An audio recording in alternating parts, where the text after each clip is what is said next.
Hello बच्चों, आज हम करेंगे फर्स्ट बुक के chapter 2 the end of bipolarity का सेकंड पार्ट। आई होप आपने इससे पहले फर्स्ट पार्ट देख लिया होगा, और अगर नहीं देखा तो पहले फर्स्ट पार्ट देखना ज़रूरी है।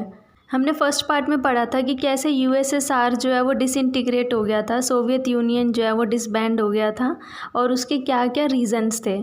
आगे आज हम पढ़ेंगे, हमारा नेक्स्ट टॉपिक है शॉक थेरेपी इन पोस्ट कम्युनिस्ट रिजाइम्स। तो हमें पता है कि जो सोवियत यूनियन था वो कम्युनिज़्म को फॉलो करता था, और अब जब सोवियत यूनियन कोलैप्स हो गया, ख़त्म हो गया, तो कम्युनिज़्म भी वहाँ पर ख़त्म हो गया। बहुत सारी कंट्रीज़ थी जिन्होंने डेमोक्रेटिक कैपिटलिस्ट सिस्टम को अपना लिया था। तो ये जो प्रोसेस था हमारा सोशलिस्ट सिस्टम से डेमोक्रेटिक कैपिटलिस्ट सिस्टम में चेंज होने का, ये जो ट्रांजिशन था, इसी को हम शॉक थेरेपी कहते हैं। बहुत सारे फॉरेन रिफॉर्मर्स थे जिन्होंने हेल्प करी थी इस ट्रांजिशन में, जैसे कि एक थे हमारे IMF और वर्ल्ड बैंक। तो जो रशिया, सेंट्रल एशिया और ईस्ट यूरोप थे, यहाँ पर कैपिटलिस्ट इकोनॉमी लाने के लिए IMF, वर्ल्ड बैंक ने इनकी हेल्प करी थी। सेकेंड वर्ल्ड कंट्रीज़ थी। सेकेंड वर्ल्ड कंट्रीज़ कौन थी? जो सोवियत यूनियन के अंडर आती थी। वो सारी जो कंट्रीज़ थी, यहाँ पर जो है ट्रांजिशन और चेंज जो आया था, ये बहुत ही सडन था और शॉकिंग था लोगों के लिए, इसलिए हम इसको शॉक थेरेपी कहते हैं। अब अगर उनकी इकोनॉमी को कैपिटलिस्ट इकोनॉमी में बदलना है, ठीक है, अगर इकोनॉमी चेंज करनी है, तो जो पुराने सोवियत स्टाइल स्ट्रक्चर्स थे, सिस्टम थे, उसको भी बदलना पड़ेगा। तो उन्होंने क्या क्या किया था अपनी इकोनॉमी को कैपिटलिस्ट इकोनॉमी में बदलने के लिए? तो सबसे पहले privatisation, private property, private ownership वो लेकर आए थे। कलेक्टिव फार्मिंग जो है वो रिप्लेस हो गई थी प्राइवेट फार्मिंग में। कलेक्टिव फार्मिंग क्या थी? कलेक्टिव फार्मिंग जिसपे कोई एक फार्म या ग्रुप ऑफ फार्म्स पे लोग कलेक्टिवली काम करते थे। अब जो है कलेक्टिव फार्मिंग ख़त्म हो गई थी और उसकी जगह पर आ गई थी प्राइवेट फार्मिंग। ट्रेड की बात करें तो अब जो है फ्री ट्रेड जो है वो आ गया था, और बहुत सारे ऐसे पुराने रूल्स थे जो चेंज हो गए थे। और इस ट्रांजिशन की वजह से जो उनके पुराने लिंक थे, जो पुरानी अलायंस के साथ वो पुराना जो ट्रेड कर रहे थे, वो चेन भी अब ब्रेक हो गई। अब वो डायरेक्टली जो है वेस्ट से लिंक हो गए, वेस्ट के साथ जो है वो ट्रेड करने लग गए। तो हम कह सकते हैं कि ये जो स्टेट्स थी, इन्होंने वेस्टर्न इकोनॉमिक सिस्टम को अपना लिया था धीरे धीरे। बहुत सारी एजेंसीज और ऑर्गेनाइजेशंस थी जो इन स्टेट्स को गाइड करती थी और यहाँ की डेवलपमेंट को कंट्रोल करती थी। नेक्स्ट हमारा टॉपिक है consequences of shock therapy. Shock therapy के क्या क्या कॉन्सिक्वेंसेस थे? तो ये जो सडन चेंज आया था कम्युनिस्ट इकोनॉमी से कैपिटलिस्ट इकोनॉमी का, ये जो है लोगों के लिए बहुत ही शॉकिंग था, और लोगों के लिए एक तरह से डिज़ास्टर था उनके ऊपर। रशिया के अंदर बहुत सारी ऐसे इंडस्ट्रियल कॉम्प्लेक्सेस थे जो स्टेट के कंट्रोल में थे। वो कॉम्प्लेक्स सिस्टम जो है वो कोलैप्स हो गया।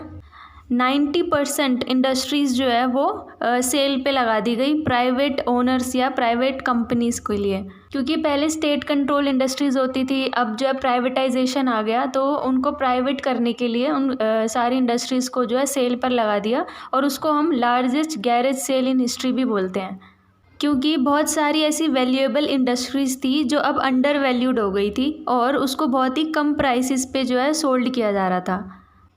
तो सिटीज़न्स को जो है वाउचर्स मिले थे इन सेल्स के अंदर पार्टिसिपेट करने के लिए। बहुत सारे सिटीज़न्स ने जो अपने वाउचर्स थे वो ब्लैक मार्केट में सोल्ड कर दिए थे, क्योंकि उनको पैसे की ज़रूरत थी। अब हमें पता है कि रशिया की करेंसी क्या है? रूबल। तो जो वैल्यू है वहाँ की करेंसी की, यानी रूबल की, वो भी डिक्लाइन हो गई थी।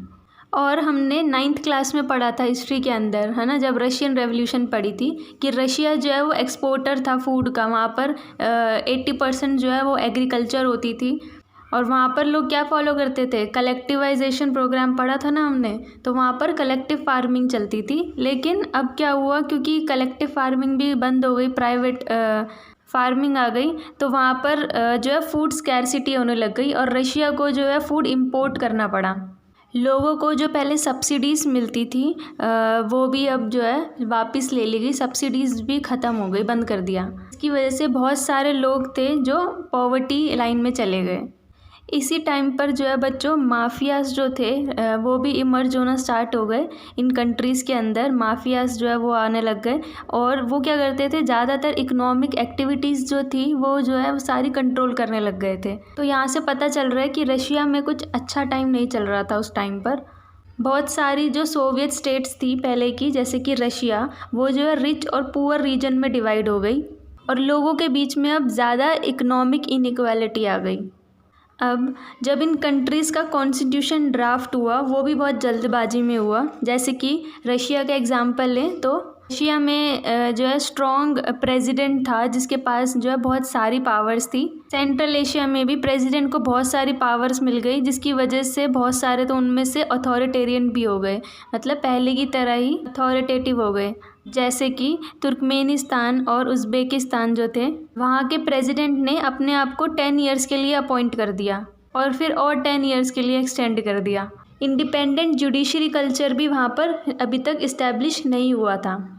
बट कुछ सालों बाद यहाँ की जो इकनॉमीज़ थी इन कंट्रीज़ की, वो धीरे धीरे ठीक होने लग गई थी। जैसे कि रशिया की जो इकनॉमी थी वो 2000 में रिवाइव होने लग गई, मतलब इंडिपेंडेंस के 10 ईयर्स बाद जो है वहाँ की जो इकनॉमी थी रशिया की वो बिल्कुल ठीक हो गई थी। और इसका रीज़न क्या था?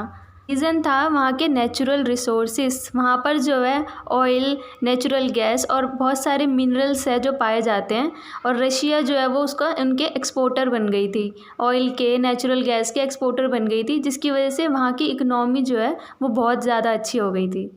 और ये जो जगह है जैसे Russia, Kazakhstan, Azerbaijan, Turkmenistan, Uzbekistan, ये सारी जो जगह है ये ऑयल और गैस प्रोड्यूसर्स हैं, तो ऑब्वियसली इनकी इकनॉमी तो अच्छी होनी ही थी। नेक्स्ट हमारा टॉपिक है टेंशन्स एंड कॉन्फ्लिक्ट्स। बहुत सारी ऐसी सोवियत रिपब्लिक्स थी जहाँ पर कॉन्फ्लिक्ट्स जो है वो स्टार्ट हो गए थे। बहुत सारी जगह ऐसी थी जहाँ पर सिविल वॉर्स स्टार्ट हो गई थी, इंसर्जेंसी स्टार्ट हो गई थी, उनके बारे में पढ़ेंगे हम। रशिया के अंदर 2 रिपब्लिक्स थे, चेचन्या और दागिस्तान। जो चेचन्या और दागिस्तान थे वो जो है रशिया से अलग होना चाहते थे और इसीलिए वहाँ पर चेचन वॉर्स भी हो रही थी। तो क्या हुआ कि जो मॉस्को था उन्होंने जो है चेचन्या के ऊपर जो है बॉम्बिंग कर दी थी, क्योंकि वो वहाँ से मिलिटेंट्स को हटाना चाहते थे। बट उस टाइम पे चेचन्या और दागिस्तान जो है वो रशिया से अलग नहीं हो पाए थे, वो इंडिपेंडेंट कंट्रीज़ नहीं बने थे। ऐसे ही सेंट्रल एशिया में जो तजाकिस्तान था वहाँ पर भी सिविल वॉर हो रही थी। वहाँ पर जो सिविल वॉर थी वो 10 साल तक चली थी। सेम वैसे ही अज़रबैजान में जो नागोर्नो काराबाख रीजन है वहाँ पर कुछ लोकल अर्मेनियंस जो थे वो अर्मेनिया को ज्वाइन करना चाहते थे। जॉर्जिया में भी 2 प्रोविंस थे जो इंडिपेंडेंस चाहते थे और वहाँ पर भी इसीलिए सिविल वॉर चल रही थी। बहुत सारी ऐसी कंट्रीज़ हैं जो वाटर के पीछे फाइट कर रहे थे और इन सब सिविल वॉर्स और वॉर्स की वजह से जो ऑर्डिनरी सिटीजन्स हैं उनकी लाइफ जो है वो मिजरेबल, डिफ़िकल्ट हो गई थी।